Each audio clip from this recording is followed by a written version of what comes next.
The Swifts got off to a fast start with Wallace leading the way, and for a while things looked good. But she would also miss a couple shots which normally she would make with her eyes closed. In fact, midway through the second quarter she was pulled after another miss as she was shooting a pedestrian 74% down from her normally clinical upper 90s. But her teammate Sophie Garbin had her back and picked up the slack, hitting on 31 of her 33 attempts to keep the fever at bay. Jamaican star Janelle Fowler was perfect at the other end, hitting on everything she put up and scored 47 of her 47 attempts. But while Garbin and Houseby kept things going for the Swifts, they forced the fever into a change and Fowler was removed for sharpshooter Teague Neal.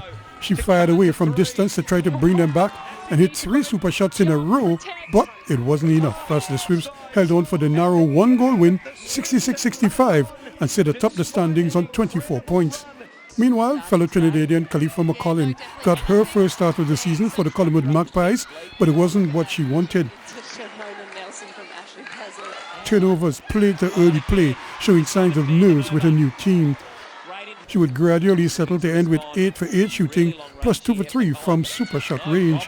She would sit for the middle periods and return in the last quarter in a desperate attempt to make up the stagger, but the Thunderbirds cashed in on Magpies turnovers to prevail 62-54 to leapfrog the Magpies in the standings. Ruskin Mark, TDT Sports.